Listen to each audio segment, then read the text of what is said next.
So I want to apologize for our late start. I know we put 12 noon on the invite, but it's a Monday in Lagos, and we know how that can be. Traffic, some people coming from the mainland, the island, and everywhere in between. I know some of you have other jobs, and we're so grateful that you honored our invitation, because you can be anywhere, but you decided it was important to celebrate a decade of DOTTS. I mean, 10 years in a business in Nigeria. I think just hearing a decade deserves a resounding round of applause. DottsMediaHouse, 10 years. And I know a lot of you have interacted with DottsMediaHouse over the years, and it's been a positive relationship. If not, you won't be here today. So if you've benefited from DottsMediaHouse, you've interacted positively with the brand, you want to celebrate the brand, I think we can give them a resounding, in fact, a foundation-shaking round of applause. Indeed, it's a decade of DOTTS, and we're going to have a press conference like no other. So I'm sure you were expecting a table here, then I'll call 5 different people, then the microphone will go around, we'll ask a few questions and Q&A, but we're doing it differently. And I think that's something that DottsMediaHouse has been known for over the years, a very innovative, creative, and pace-setting agency. But before we go any further, please just bring out your mobile phone and put on silent or vibrate mode. I'm also going to do that to make sure. The last thing we want is for any ringtone to go off, because this event is being recorded and we don't want any ringtones going off during what promises to be a very important, engaging, and I dare say interactive conversation. So just double check, triple check, quadruple check that the phones are on silent mode, and those of us that have laptops here, just make sure the sound is off. So when those emails start coming, or maybe alerts start coming, we're not distracted. So would like you to continue to take your pictures, share across your different social media platforms, tag DottsMediaHouse, and it's a decade of DOTTS, and it doesn't just start today, it's the entire month. We're celebrating till the actual day, which is the 20th. So you guys are having like the first dip, right? You're going to get all the exclusives by being here.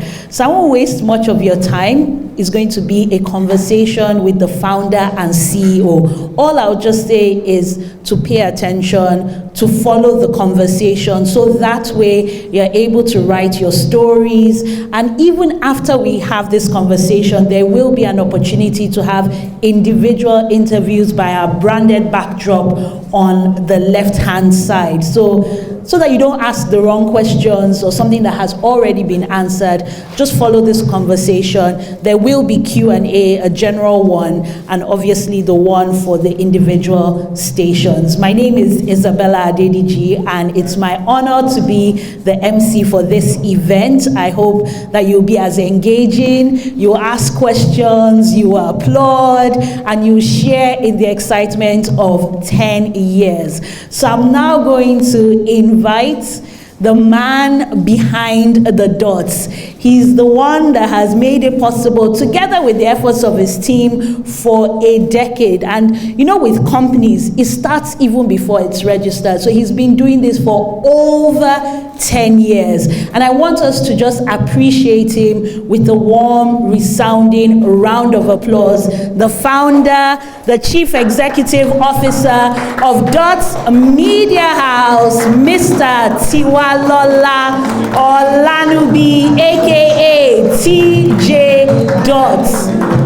Okay, I'm not going to let you sit down, Odu. And I like how the DJ is playing Omokwe, because you're a child of grace. And if there's anything you know about him, he's very big on his faith and the role God has had in his life. So just give us your 10th anniversary dance steps. Yes. Okay. Maybe you need to encourage him. Hey!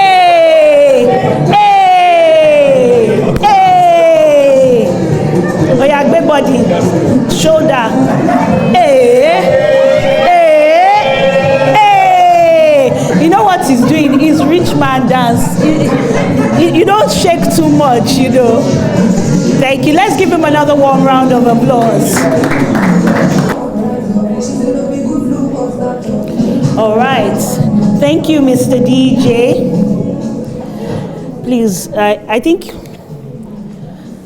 you've given us a warm-up. When we're done, you would have recalibrated and you give us another set of dance steps. He never expected it. All right, let's go to the very beginning. Like I said earlier in my introduction, that we're here for a decade of DOTTS. That's 10 years of DOTTS Media House. But we all know that it starts way before you go to CAC to register. So let us into your background. And this is really important because a lot of times when people have made it, they'll just say, I like to thank God and, you know, aspire to Maguire. But we want to know how it all started. And we know God is part of this story, but let us into your background. Thank you.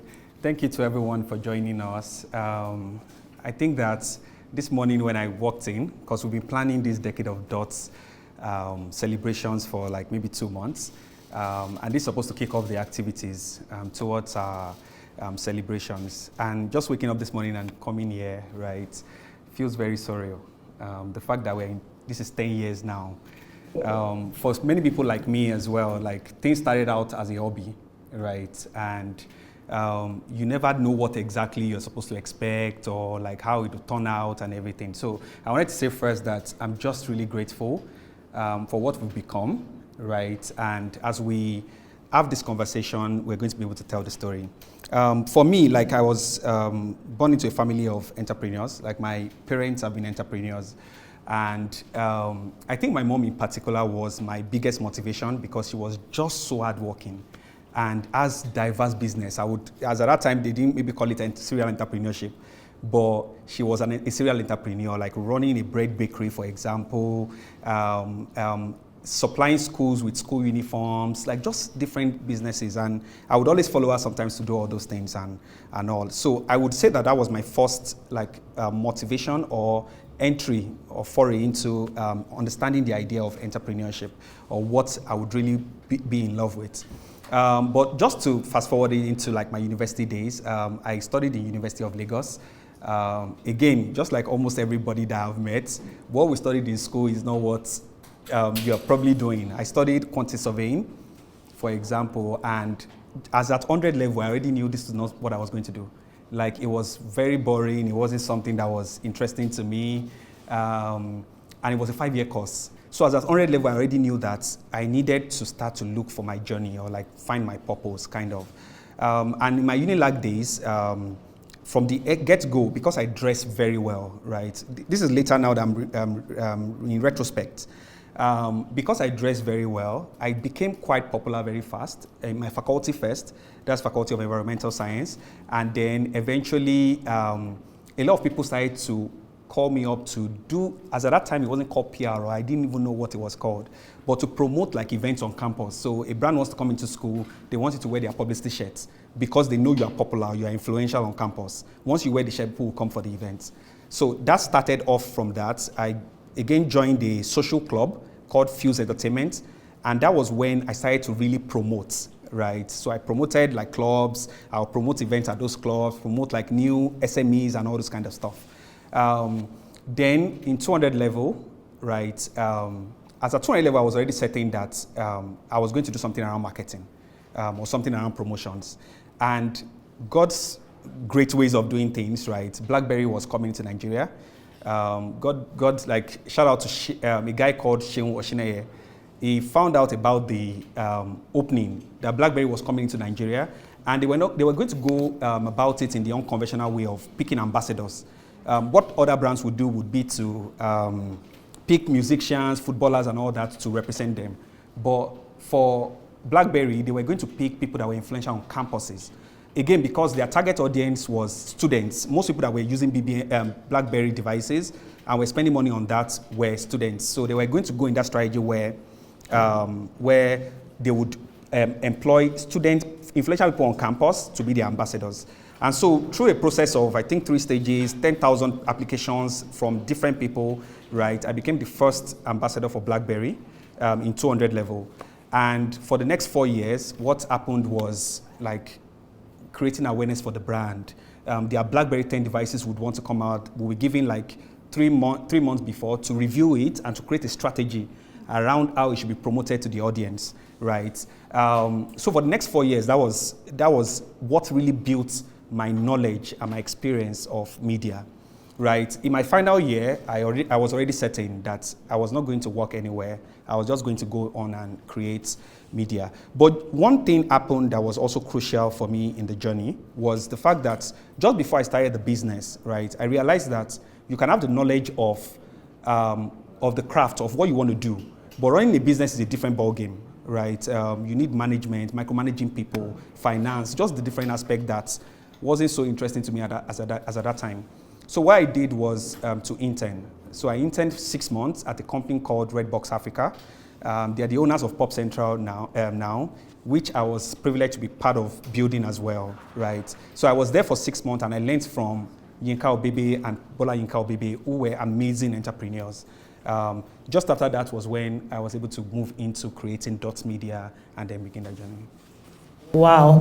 I think what is important here, if you want to give him a warm round of applause, there are things I picked out of that was one, you just being who you are and doing things excellently. In his case, he was just dressing well. He didn't set out to become quote and unquote an influencer, which we didn't have back in those days. And as soon as he knew this was the path, marketing, PR, I'm not sure, strategy, creating awareness, he decided to invest in his capacity. And I love how you just gave honor to whom honor is due, to actually call out names of people that were influential in your journey. Now, going into a saturated market, there are lots of agencies. You must have sat down and thought to yourself, what can I do differently? Or what are the gaps that these traditional marketing agencies are not filling, that a whole brand as big as BlackBerry decided to come to the university, to university students to actually come up with their strategy. So how were you able to identify those gaps, and how has that played in the story of DottsMediaHouse? Okay, so thank you for that. I feel like, again, God is in the center of everything that we do. So for me, I feel like immediately I found my purpose, because I think 200 level was when I was sure that I wasn't going to do quantity surveying. I was going to be an entrepreneur, and I was going to be in media, right? I think that immediately I found that what happened is that I started to attract the opportunities, right? Which was the first one, the BlackBerry, right? And like I was saying earlier, the 4 years, what that did was really to open me up to different things. So as at this time, which was 2010, 2011, Twitter was just on the rise. So part of what we do for BlackBerry, because we're like 12 in the old Nigeria, I was a team lead. I was the first ever to become the ambassador. But one thing that we do was that Twitter was one of the platforms that was being used to promote, right? A new device is coming out. All the strategies will be built. Most of the strategies will be built around platforms. And so what happened with that Twitter was that it started to open me up to a medium of advertising that was not a thing in Nigeria, right? Which was called influencer marketing, right? But in the first year, second year, it wasn't called that. What was just happening was that BlackBerry would want to do that. I would go on Twitter, get my guys, also the other co-ambassadors, to be on Twitter and create the content. But one thing happened where during that period, I started to get smaller brands, musicians, to reach out to me to say, we'll give you 5,000 naira, help us tweet this. And then because I didn't see myself as an influencer, I saw myself as a business person, right? What I did was that instead of taking the job alone, I would say that I had other people that could join me to do it. So instead of me just doing it alone, it was 20 of us, for example, tweeting about Vector's music or tweeting about one other artist's music. So that was the first entry into the service that created Dots Media, because what that did was that it showed the gap in the industry. What was in trend then was traditional advertising, radio, TV, print, and all that, right? Digital was just on the rise. And so that was a gap for me to get into the industry. And I also believe that from my experience of the little I know from my parents and from what I've read, the way a business is able to grow and become successful is to make sure you have a unique selling point, right? You have a USP. And for us, influencer marketing was that USP. You get being able to take on that service and lead it. So from 2012, I started to do that up until 2014 when we officially started Dots Media, where we now did numerous campaigns in the first 3 years. So when people ask me, oh, how come you were able to work with global brands like HP, like Intel, in the first few years of your business, it was because of the USP. We even had other agencies outsourcing that part to us. Red Media, Insight, Playhouse would get the full brief and outsource influencer marketing to us as an agency. Yes, so that was the gap we were trying to fill. And that, in the first 3 years, solidify our position as the leader in that space. Yeah, so definitely the first mover's advantage. And I love what you said. Shout out to Mommy. You know, Mommy had shown by example, and you can't build without a team. So you didn't just take it all for yourself. You brought other people in. And I think that's the mark of a leader. Listening to you, you've mentioned God several times. How has that shaped the values of Dots Media House as a company? Because it's more than Tiwalola, it's more than TJ Dots. It's a company that is celebrating a decade of excellence. What are those values that you've built over time?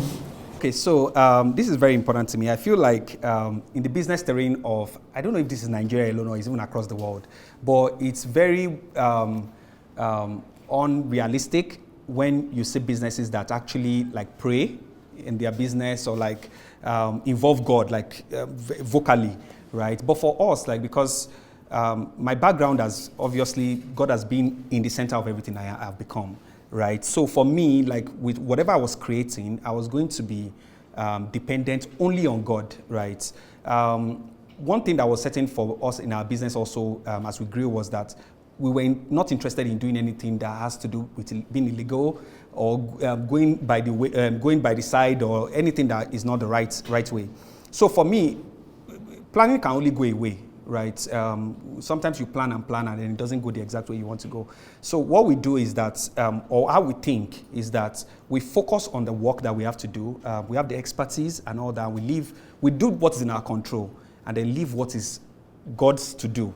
Right, and this is what I have been able to pass down as a lead to my other managers and to the team members. So when you talk to any daughter, for example, right, you can tell the part of God, right, in our business and in what we do. Yeah. And what are those values? So I would say that values that drive us in our work, right. Looking at the 10 years and what we've done, innovation is a very key part of what drives us.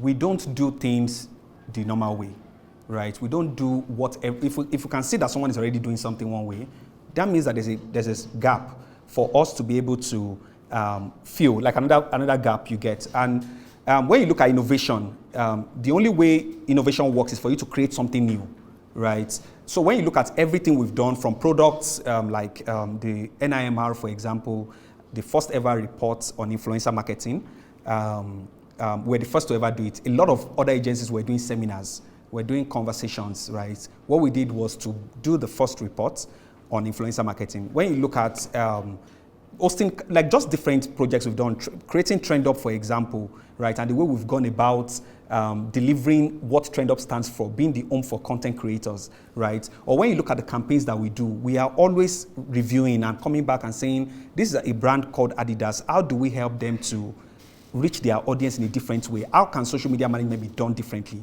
right? So innovation is a major part of what drives us. Collaboration is also a major part to us. Our tagline is co-create magic. We believe that a collaborative mindset, right, really is what brings about the best results. So when you look at all our team members, for example, we don't, no one is on their own, right? Whenever we're thinking from the CEO down to an intern or anything, right? we want to make a decision, we are asking everybody, what do you think? Like, how do you want us to go about this? And then we're able to get the best result from that. So collaboration is a major thing that drives us as a team and drives the work that we do. Excellence, I don't think that, to not re-emphasize on that, but excellence is everything. Even from this press Parley that you can see, like, we put in all the efforts to make sure that what we want to deliver is excellent enough. We are not driven by clouds. A lot of things that we've done, a lot of people probably don't even know, or like sometimes we experience this where we would have done a project and people would be giving us feedback on it and think that we're like 70 in Dots Media or like we're 50 that has gotten that done. But it's the excellence, is having each person on the team being an excellent person, right, that's been able to help us deliver this. A shout out to all the daughters in the house. Give yourselves a warm round of applause. And you know, just having this press Parley like this is different. You know, I was expecting, you know, the microphone, the tables, but like, no, DottsMediaHouse, we don't do things like everyone does. And I'm sure in another couple of months, we'll see people doing their press Parley like this. So we've... But by the way, I don't know if our business lead can just add to this question you asked, just for the purpose of, yeah. And you know what I love about that is because you just said now that everybody's opinion is valued, every daughter. So it doesn't matter whether you're management or you're doing an internship. Like, and he's not trying to hog the spotlight all by himself. So thank you so much. You have actually hit nail on the head. I think you spoke mostly about the God factor, right? God is our biggest motivator. The industry is crazy, right? Serving clients locally and globally. It's not something that we put down in the local palace. Beans, it's not beans, right? But we wake up every day, and of course we of course provide services that every client that we work for with time excellence is something that we cannot really say we are giving it to ourselves or giving it the glory to God. However, the fact that DottsMedia started and we've always continued as a brand that influenced the market, right? We shape the narrative. As a matter of fact, we are the trailblazers, right? Who actually set the trends, right? Those are the things that actually influence whatever decision we take regarding any project whatsoever. Before we get on any project, we always have a goal in mind. This thing has to be mind-blowing, right? And working together, having that common place, shared purpose, and all of that is something that really drives us every now and then. And really, somebody might be surprised at the heights we have gotten to, but internally we are not surprised. Because for tomorrow, we already planned on how we want to see it tomorrow, as a matter of fact. And God, of course, constantly providing every strength that we need is something that we are very grateful for. And we hope to actually continue this path. Thank you very much. You know, it almost sounded like a testimony, but for you to have a testimony, you must have gone through tests, right? Yeah. There's no testimony without tests. And this is the part about challenges, because 10 years is a long time in business in Nigeria. And within those 10 years, I'm sure there are challenges that you faced as a person, as a team, especially because you're young. We can't take that away. People who do business, the people who manage the accounts of these companies are filled with older people. So it can be a challenge as a young person doing something that hasn't been done before and convincing them to part with their money. How have you been able to navigate these challenges, and what are some of the challenges? Okay, yeah, I think that you even took it out of my mouth. The first thing you said, I would say that was one of our biggest challenge in the early years of DOTTS, segregation, right? Where like, again, and it's still happening, that's the truth, like where, because you're young, even though you can do the job, right, the probability of you getting the job is lesser, because we're in an industry where it's dominated by the older generation, right? It's even what is happening with the government as well, right? But in our early years, that was a major challenge where we would get a brief, present a proper plan that we are certain would work and everything. Even on the sideline, the brand manager, the marketing manager would say that this plan is the best or would work, right? But they have to, most times, so during that early years, like most times they would most likely still go with like an agency that has the older generation. I could call names, Insight, for example, Wild Fusion, you get, and it wasn't a bad thing because they have also put in the years right into it. But I think where it became a challenge was us working on those several plans, knowing that these plans would be what would take this brand to this stage, but making a decision on it because you are not older, right? Yourself and your team. And I think that, that really set us back on working on a lot of good campaigns and all that. Another challenge would be funding. In our industry, one major aspect that everyone deals with is the fact that you get a brief from a brand, right? And you're supposed to fund it with your money, right? And they pay you 30 days after, 60 days after, 90 days after. In our early stage of business, right, that was impossible to fund for a lot of the campaigns that we won, right? Just to digress a bit, we are a business that is also founded on values of not taking loans. We've never taken a loan before as a business. We've never taken any investment. We've never owed salary before in 10 years. Our salaries are paid 27 and 28. And that's why when we're talking about God, it's beyond the hard work alone, right? There are so many business agencies in our industry that are way older than us and don't have their own office property, right, on Isaac John. So our journey has really been a beautiful one, right? And that challenge was major for us in the first 5 years where we get the brief, they want us to fund it ourselves, but we don't have the money to fund a 100 million naira project as at then, right? So we were losing a lot of campaigns as well then. One other thing would be brands also not giving us the freedom to be creative. A brand also employs your services as an agency, and they would want to still micromanage you. There's no way to get any result that way, right? So for us, that was a huge challenge. We've come up with these creative ideas, how we can really create something amazing for a brand, right? But we're being micromanaged or we're being limited with even the budget, right? So that also was a challenge. And then I would say lastly, maybe staffing. Staffing was also a major challenge. Our model of hiring, right, is one such that we hire interns and then grow them, right? We train people to become professionals. We don't we rarely employ professionals. And so in the early stage as well, maybe up to 2019, right, that was a major challenge where we would have trained a team member or someone on the team, and then 1 year and a half, 2 years in, the person wants to leave because they've gotten a higher offer somewhere.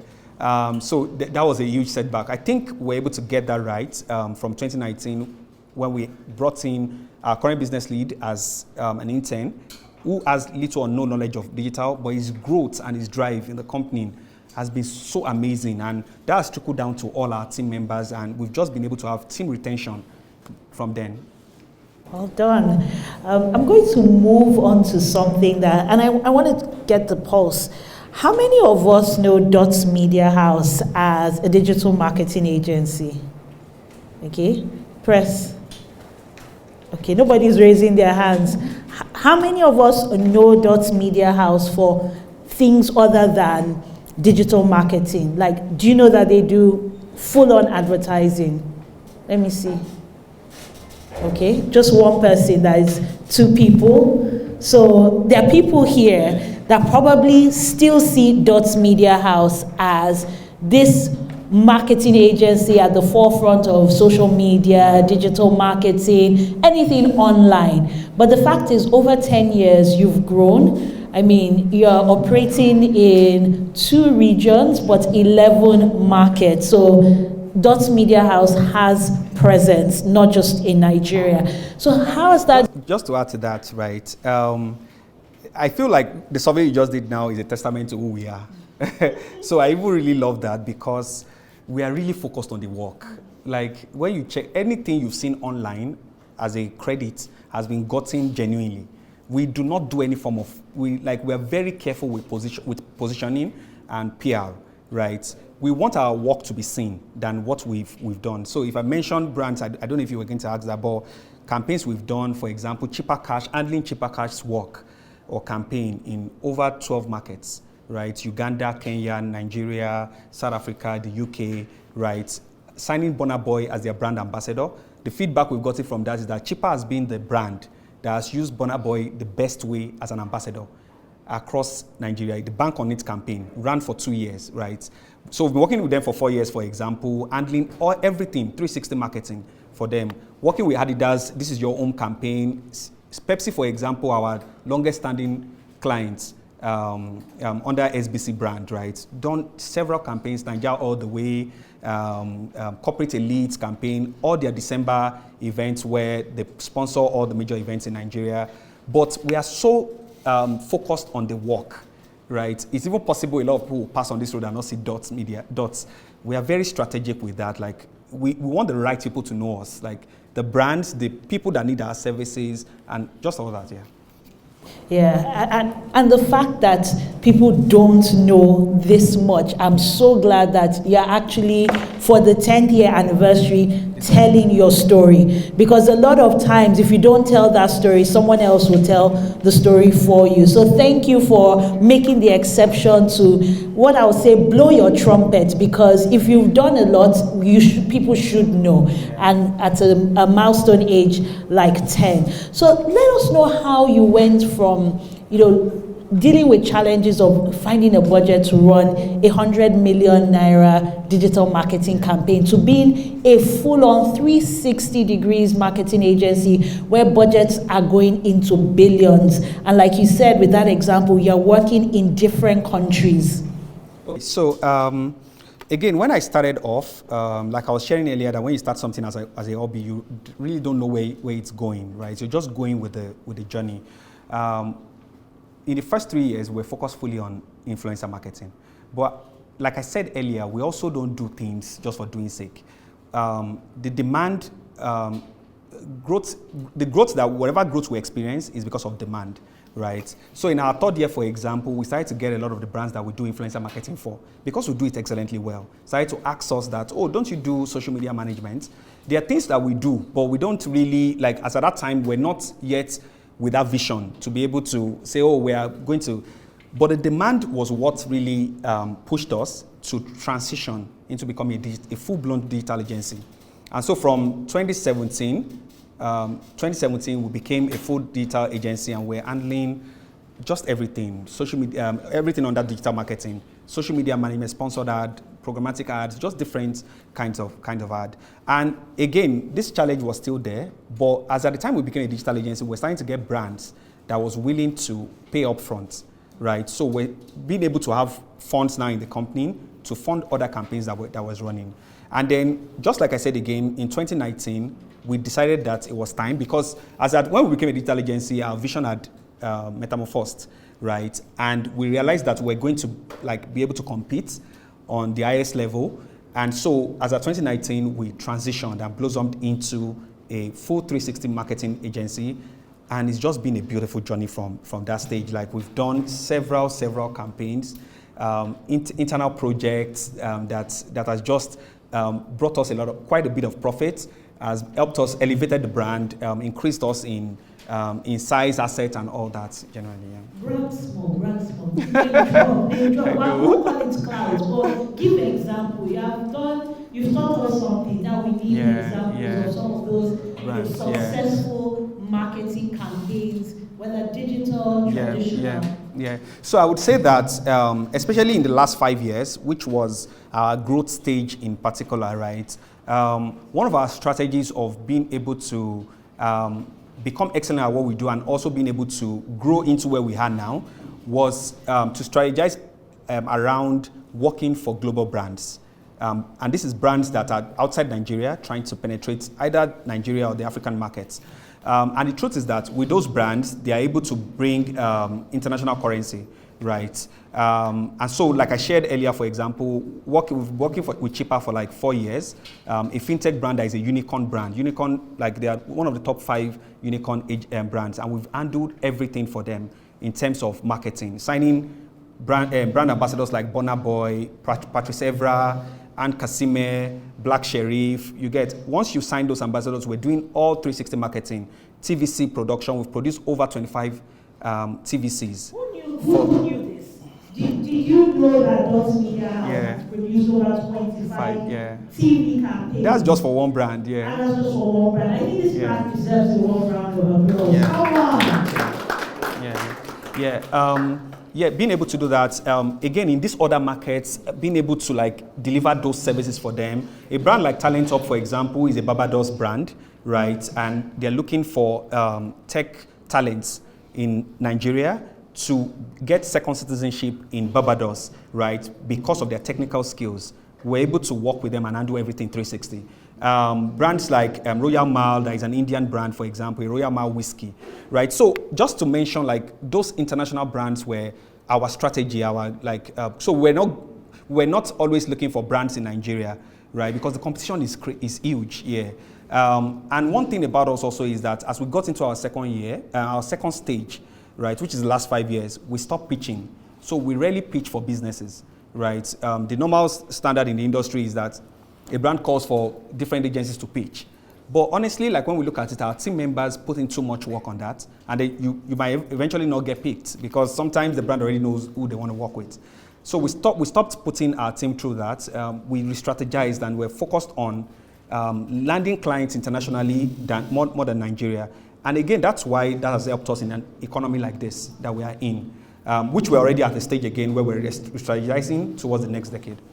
And I'm sure you would like to know what the strategy is for the next decade. Now, I want us to go to a conversation that happens, every season. So when we had TV come out, people who listen to radio are afraid that we're going to lose our listenership to TV. Now, if we bring it to this sector, digital, traditional, do you ever feel that as a digital agency would get to a point where we won't need so much traditional agency? Or do you feel that maybe the traditional agencies are now threatened by the rise of digital agencies, the same way people were afraid that people stopped listening to radio and just moved to TV? Very good question. Okay, so I feel like everything is perception. Everything in life is a perception. I think that print was the first, right, in the 1950s or so, right? Then radio came maybe around the 1910s and all that. And when radio came, when you do a research on it, people were scared that radio was going to take over print, right? Then TV came around the 1950s. And then again, people would think that TV was going to be the death of radio. Then maybe in the 1990s, internet came about. That was the biggest rush. Everyone felt like, oh, with the intro of internet now, TV is dead, radio is dead, print is dead. But every platform and every medium has coexisted since then, right? Even in the season that we are now, where there's the rise of AI, right? You can already see the panic. People are talking about it already, about how, every agency, every advertiser needs to run to AI to be able to still be in trend, right? But what I really think is that looking at the history of these mediums, right, every medium can coexist. Like, as a matter of fact, even right now, every brand is still spending more marketing budget on traditional mediums than digital. So with the rise of digital or not, like, there's no way digital wants to be the death of the traditional mediums. So everybody is saying, yeah, for sure, like. Because I feel like a lot of times people say, these digital people are taking all the money. But when you look at it, there's a budget for influencers. I promise you, like in every brand's marketing budget, like digital is probably like maybe 10 or 15%. 85% is media buying, production, content development and all those things, right? Radio is the biggest budget, as a matter of fact. SBC, for example, spends the biggest budget on radio and TV. Right? But Pepsi is also a brand that you see everywhere on digital. So it's very easy to confuse, but you see agencies that are focused on digital, on traditional advertising, their marketing budget is higher than a digital agency. And again, that's why I said demand pushes us to do stuff, right? For us in 2019, it was important that we had conquered that digital marketing space. We've written reports on the space. We've created the first ever award for influencers and content creators. We've done several campaigns for brands in digital marketing. It was time to challenge ourselves and move, right? And in challenging ourselves and moving, right, that's shown in our growth, that's shown in our revenue, right? Because traditional is really, right now, where the budget still is. Yeah. And in this industry, something that a lot of agencies use to leverage is awards. It's, if you go for a pitch, which you've stopped going for, they will start asking you, how many awards have you won, features, recognition, exactly. So again, you don't normally do this, but this is 10 years, a decade of DOTTS. So please, brag a little with the awards, with the recognition. Okay. So I might not even be the best, but I will mention the the ones I can remember. We've done really well, to be honest, in terms of awards as well. Like Picture Awards, for example, which is the benchmark for creativity. We've done that 2-3 years in a row, winning bronze, winning silver for the TVCs we've done. The use of music in it, the film itself, the strategy behind it, to the use of influencers. We've won several awards from brand communicator to Maverick Global Awards in London, just different awards that I might not be able to remember now. But across all the services we've done, Brandcom, for example, from 2019, brand communicator is like a benchmark in our industry as well, where every brands take Brandcom seriously. We've won that award from 2017 back to back for the work we do. So just several awards like that we've been able to win. Yes, I thought the applause would have already started by now. All right, we're getting to the end of my set of questions, so I'm hoping that you're already writing down questions, you have feedback to share. You won't have this opportunity all the time, so make the most of it. We've looked at the past, I think a decade of DOTTS. Now, what does the next 10 years look like? What's the future looking like? And I love how your earlier answer talked about how technology is always evolving, from print to radio to TV to the internet. Now we're in AI. So what's next for DottsMediaHouse? Thank you. Again, God is still at the center of it. I think that we'll continue to follow or continue on God's purpose for the business. In 2019, as we transitioned into a 360 media company, we also became a group of companies. So we blossomed from DottsMediaHouse to becoming Dots Media Group, where we now house like different subsidiaries. So Trend Up company, for example, has now been bettered from DOTTS to focus fully on influencer marketing and content creation. So it has a platform, for example, where content creators and influencers across the Africa are on it. Like, it's the largest database of influencers and content creators in the country, right? We've been able to create initiatives under that Trend Up brand. There is, for example, the first ever award that honors influencers. Nobody was giving them awards, nobody was honoring them. And because of the 10 years track record we've had with influencer campaigns and also being at the forefront of that space, we decided to create that Trend Up Awards. And it's just become something so huge that all the content creators, all the influencers take so seriously, right? Another subsidiary we've created also would be the Point Lagos, our event expression space, where we also manage a lot of events for brands. And then we realized that we could own our own hub where it will be focused on just brands. Brands can come, do conferences, do trainings, do end of the year parties and all that. And we just basically focus on brands for that brand. We also have Asteri, that is a talent management company. We manage more like HNIs. We've not really gone so much into entertainment. We've gotten a lot of entertainment personalities reach out to us, from Big Brother housemates to the influencers, to manage them specifically. But we're not yet in that space. We're focused on HNIs, right, for that brand. It's called Asteri Africa. And we also have a brand we're starting in January called the Doctrine Academy. So for this next phase, we are going to focus a bit also on giving back, right? Our experience and knowledge for the last 10 years, we're going to start to give that back to the young people, aspiring creatives, right? And we're going to announce that from next year. So that's the first stage for the next decade, being able to continue to build on these internal products, right, that we are creating, and these internal subsidiaries. We want to have the Point Abuja, for example. We want to have the Point Kigali, you get. Then being able to take Trend Up to maybe other regions, already focused on Africa, but physically be in these other countries for us. Then also expanding physically into different regions. We started that from the beginning of this year, just before the World Cup. We're doing some works for a brand for the African Nations Cup. that happened in February. We were doing some work for a brand, right, in the African Nations Cup. And getting to Cote d'Ivoire, for example, we were able to see the opportunities. They have limited agencies there. The demand is on the high for them. They have very little upskilled people. And then after our research, we realized how much potential that space is. And then early this year, we were able to physically, for the first time out of Nigeria, even though we already are active in over 11 markets, but we're able to physically now expand into the Francophone region.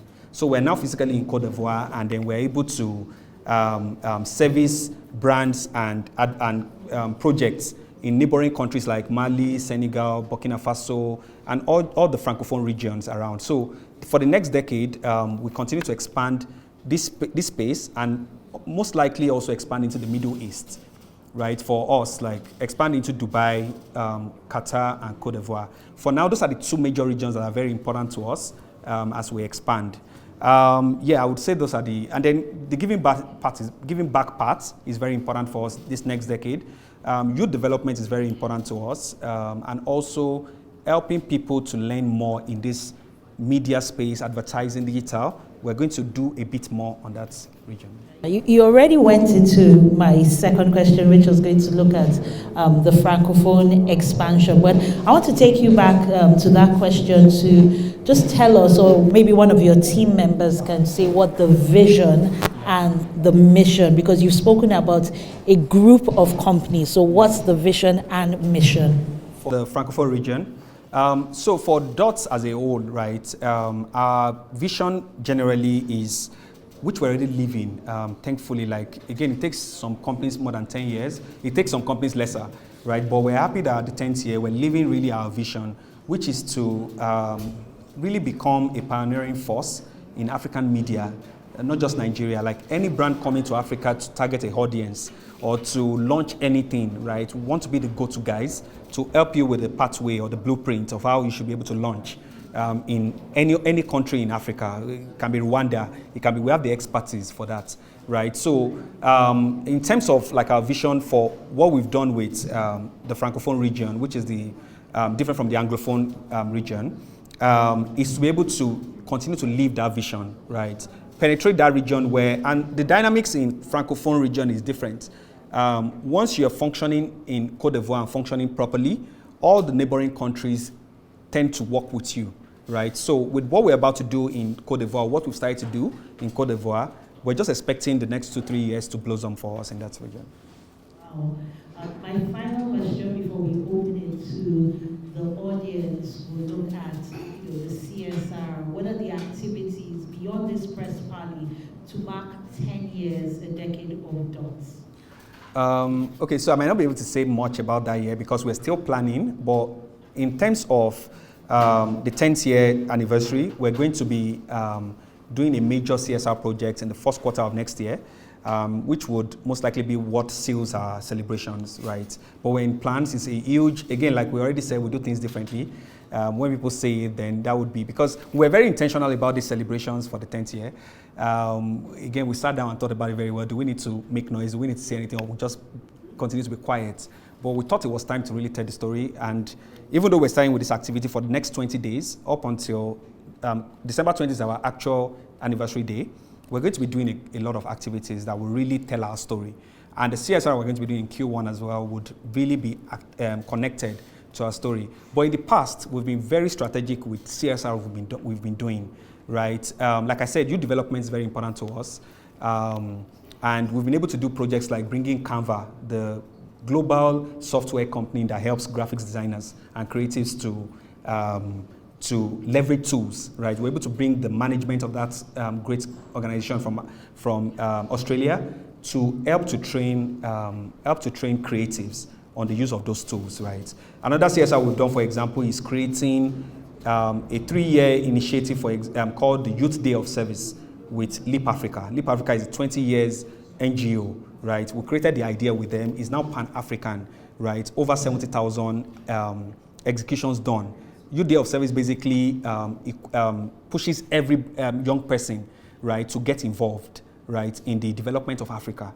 we don't leave it to the government. We really take it as a charge, right? And we've been able to do that for 3 years with them. I didn't know that, and I'm sure a lot of people here didn't know a lot of the things that have been shared during this discussion. So now I'm going to open the floor for questions. If you have a question, just signify by putting up your hand. A microphone will get to you, say your name, what you do, the organization you're representing, and your question. So depending on time, we'll just say, please keep the questions succinct, brief, so we can take as many questions. And after we finish with the general questions, you'll have the opportunity to have the individual interviews. So I've seen a hand come up, kind of microphone. Okay, we have the gentleman on the second row and the lady at the back too, and the gentleman to my left. So I'm hoping, okay, 4. Great. I love it. It means that you connected with this conversation and you have questions to ask. So can we have the microphone? Yeah.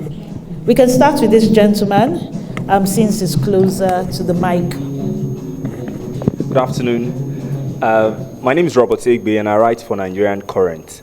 My question is, in recent times, we have seen that the economy has been in really bad shape. It has affected many industries.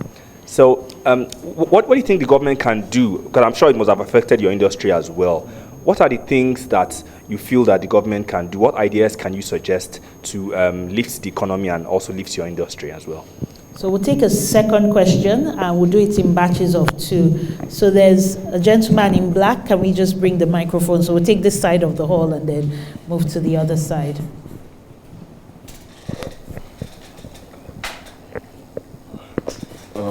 Sorry, is this on? Is this on? All right. Good afternoon. My name is Abdul Salam Jukila Sisi, and I'm a presenter for Plus TV Africa. My question is it's relating to what we've said already, but coming from your background from a student in Unilag as a quantity surveying student, a lot of people, especially young people, do not have the, how do I say this? A lot of young people don't really know what to do when they get into school and they come out and they want to do something different. The challenges are massive and they always get faced with a lot of fear. And I just want to know your thoughts on how you were able to navigate those waters.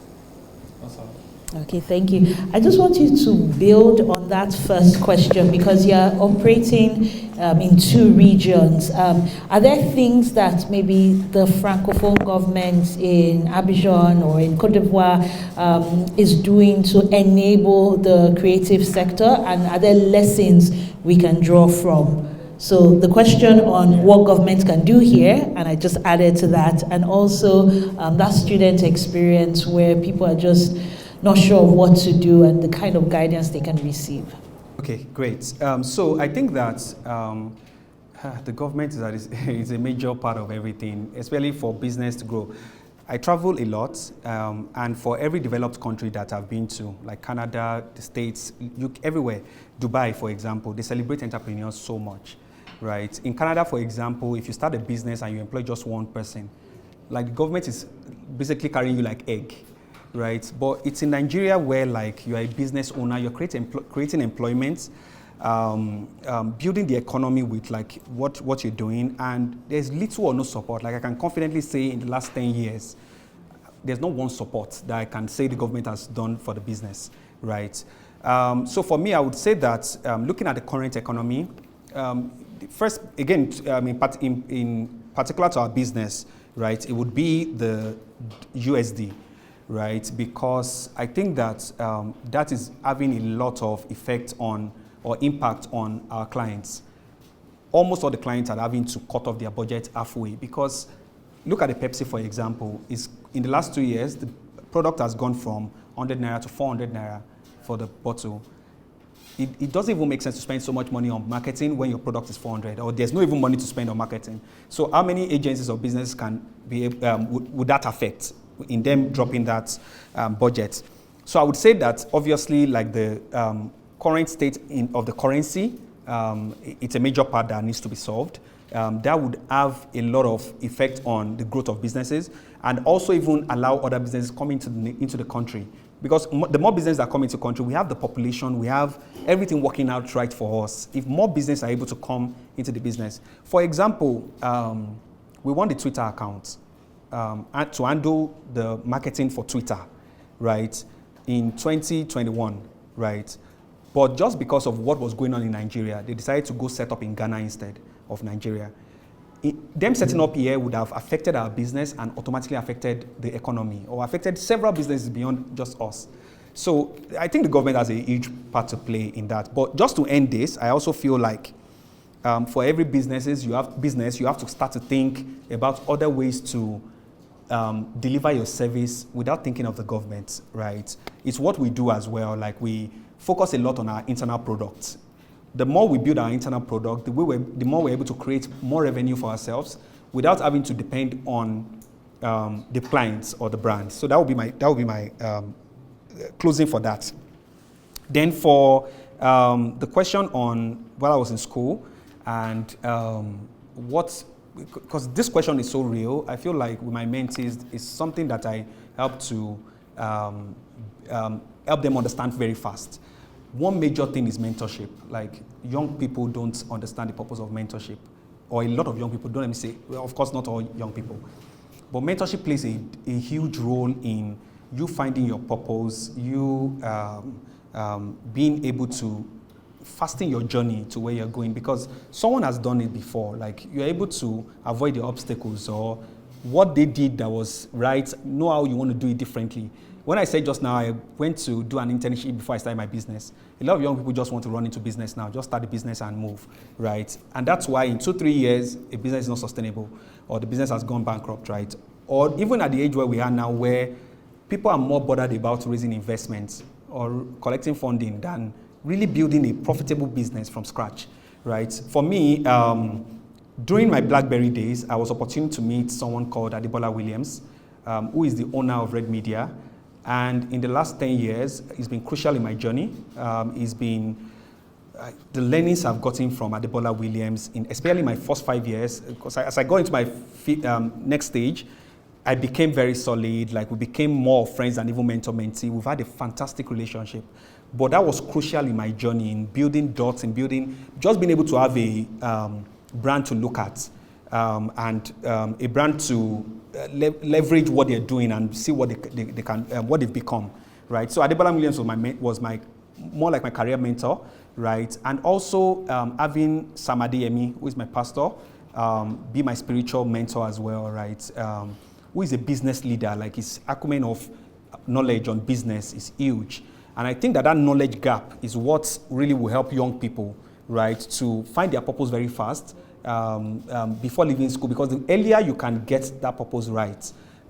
And it doesn't have to be entrepreneurship, just so that we're right. Like, there's so many people that are working within an organization that are doing excellently better than a lot of people that are business owners. So, but just you finding your purpose as early, mentorship is a key part of it. Thank you very much. We'll now take the 2 questions from the right side of the room, and if there are any more questions, you can still signify by putting up your hand. So can we have the microphone get to the lady in blue at the back, and then the gentleman in the suit? My name is Isabella Adediji from Black Drum TV. I'd like to ask, what was the defining moment when you realized that DOTTS Media had become a major player in the industry? So the defining moment. And then there's a gentleman in front here. Can we just get the microphone to him? And if no hand comes up now, I'll believe that's our final question. Like I said, after this interview, you can still have your personal interview against the branded backdrop. Okay, Ntia is my name. I write for Brand Communicator. When you were talking, you mentioned the issue of staff retention. Yes. Until somebody came in, but you did not say the magic, what the person did or you people did it. Because it's vital, because in the industry, you have so many people, 1, 2, 3 years, they have left, they are starting an agency. So you have agencies mushrooming all over, and people don't stay. So I think people would like to know the magic you had. And I don't know, let me just ask a little other thing. This one is just maybe my brainwave. Yeah. About your business. Yes, I've known you are into influencer marketing. And a little bit of, if you can just give us a little insight. Yeah. Maybe you shouldn't be scared of maybe exposing a little bit of your, would I say, trade secret. I always think when you organize, let's say, with Charm, or what is them that you gave them Burna Boy? Okay, Chipa rather. Right, for example. Yes. Yeah. Now I want to ask, what is the arrangement that would bring enough resources to you that build your bottom line?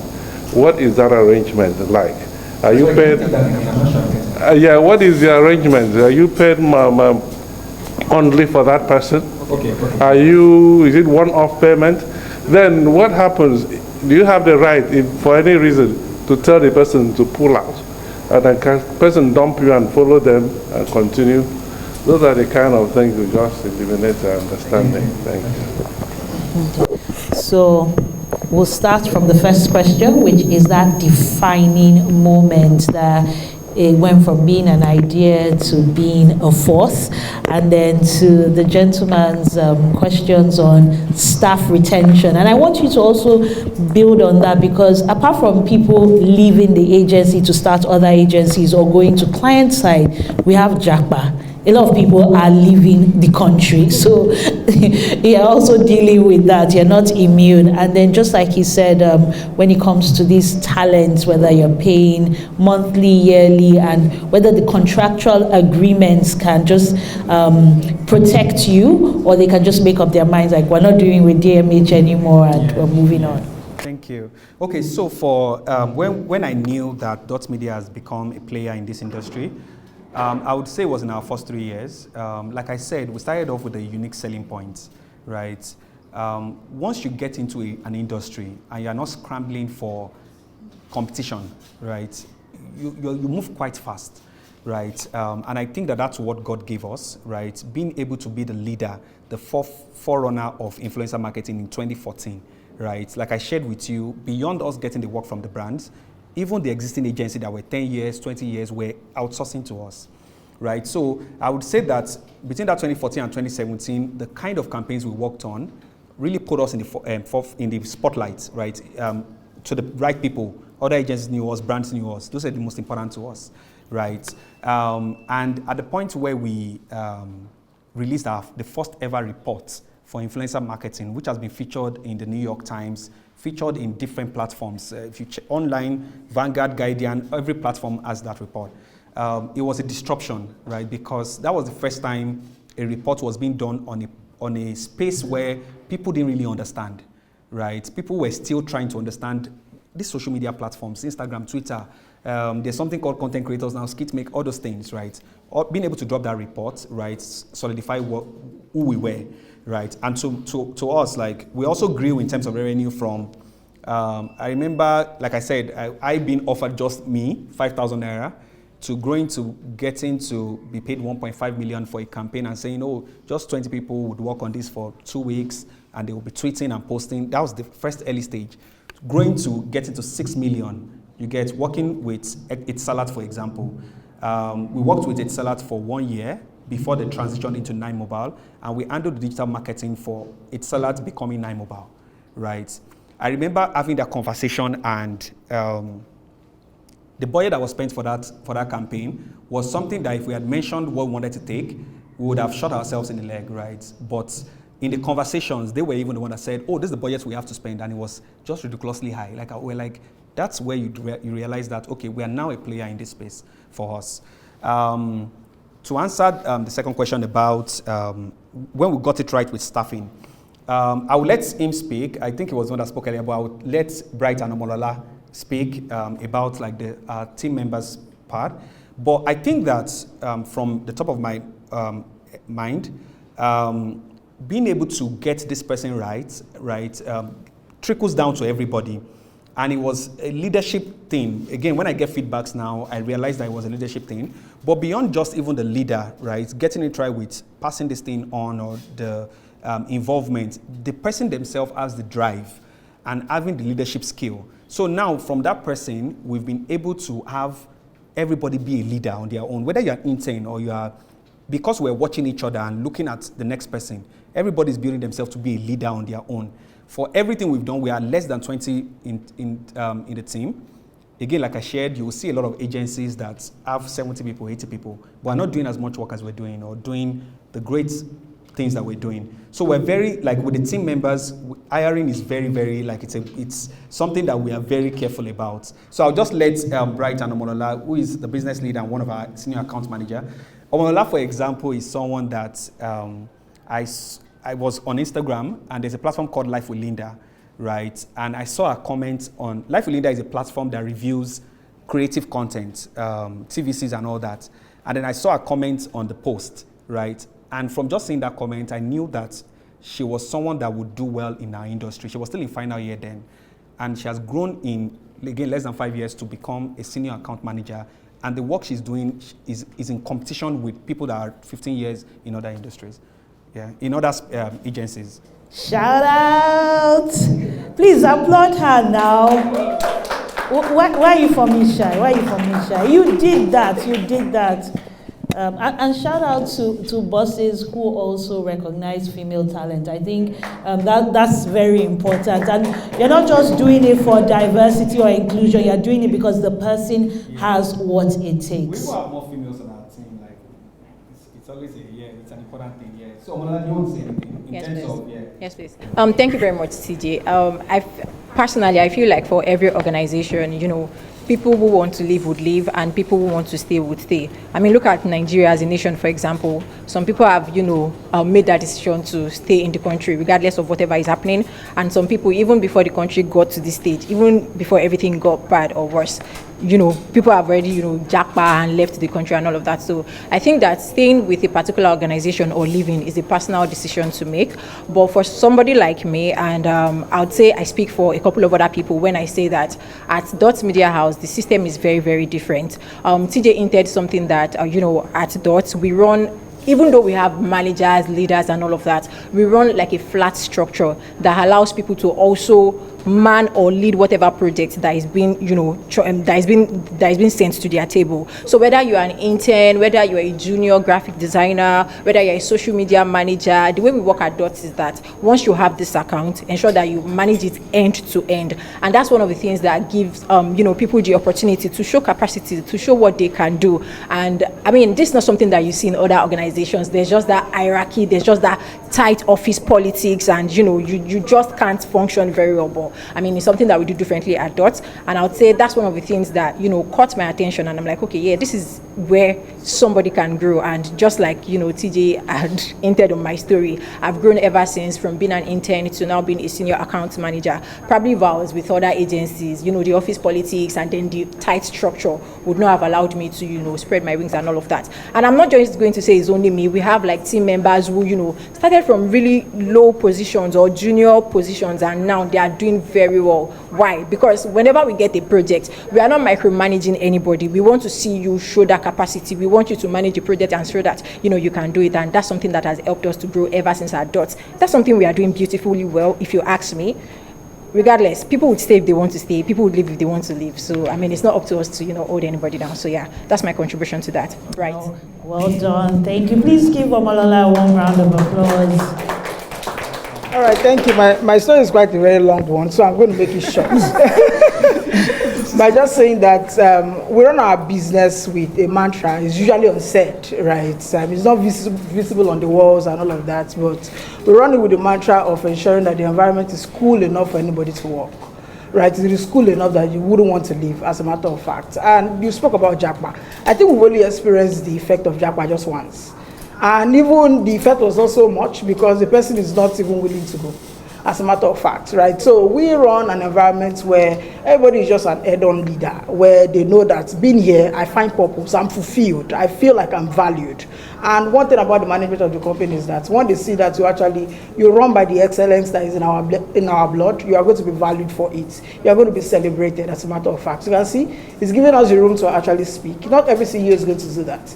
It's just a testament to the fact that we are all leaders in our own tables and in our own rights. And of course, we actually have have a room to also shine. That's something that has helped us to stay, irrespective of the realities of hiring, right, realities of getting staffs and all of that. So being able to actually run by that for the last 10 years is something that has helped us to stay afloat in that regard. Yeah, I don't know if I should give it to our HR to also say something regarding that. Yeah, Judith.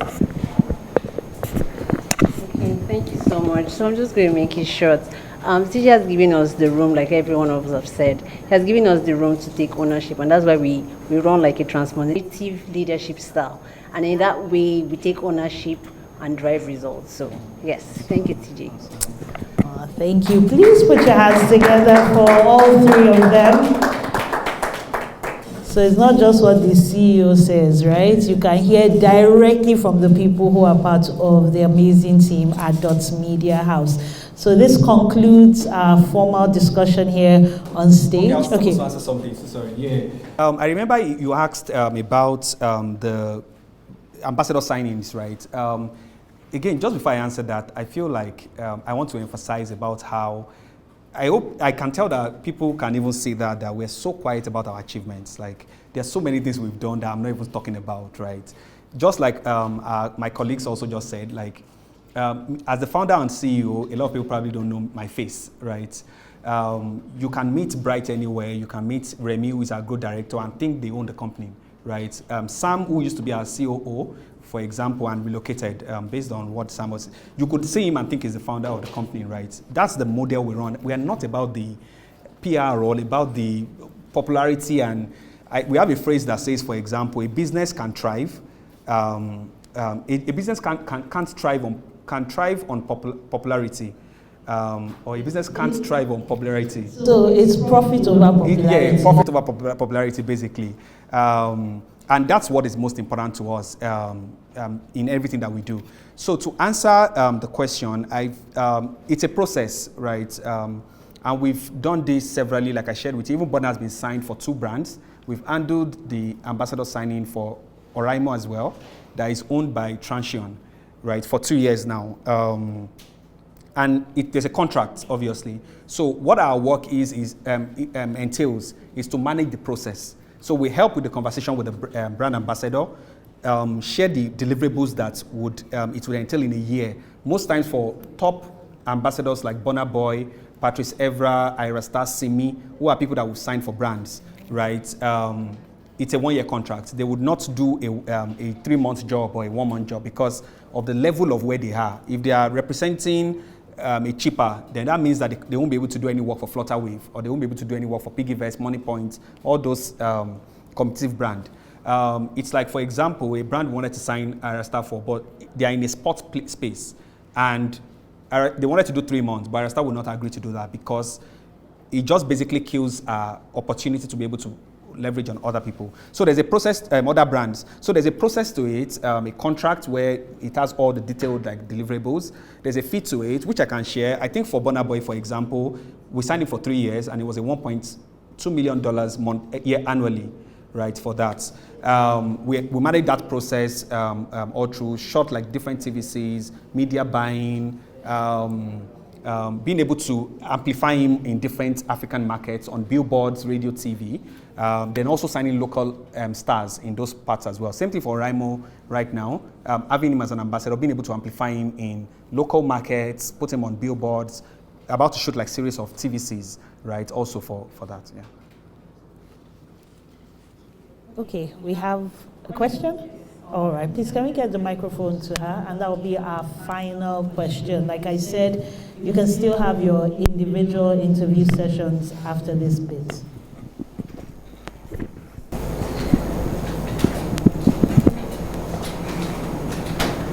Okay, good afternoon, everyone. My name is Sadako. I work with the Guardian newspaper.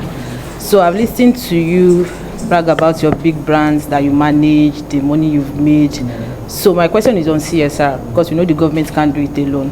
We know we have the education sector, the health sector, and everything requiring funding to ensure that, yes, school buildings are repaired, even children that can't go to school, and we also have healthcare facilities that need upgrading and all that. So have you done any CSR in these areas? And if there are more you're about to do, so let me know. Thank you.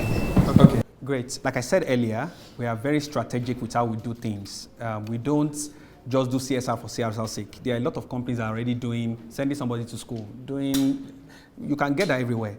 So for us, like, we try as much as possible to do things differently. Like, for example, I talked about how we brought Canva, the global software company, to Nigeria, right, to train young people, to upskill them, to help them like grow, right? That is giving back. It was a free series of days that was done. During YDOS, for example, we do different initiatives, like, for example, going to Computer Village to teach them on hygiene, right? Donating dustbins to Computer Village. If you've been to Computer Village, you know how like scattered it is and everything. Being able to take that day, spend money and donate those dustbins to them. Being able to, where our office was before, in Yaba, there are 2 schools around our office, and we realized that every time we're closing, or sometimes through our window, we are seeing that students are crossing the road and it's dangerous. You can just see different drama happening, and deciding to do a 3D crossing on that road, right, to make it easy for students to cross. So these are initiatives that we think about. We don't just do the CSR like just the normal way you see it. Like, it has to have a purpose for us to do it. And you also mentioned in your earlier answer that there's a big CSR project coming in Q1. That's 2025, is huge, but you don't have all the details. Or that would be the first major one that would span a period, and we're really confident of the impact that would have. Yeah, so we would announce that in January, hopefully, ahead of that. All right, then. Thank you so much. Thank you so much. Yeah, thank you. But I think the applause is great, but for you sitting down, listening, asking questions, engaging, you all deserve a warm round of applause. So please also give yourselves a warm round of applause.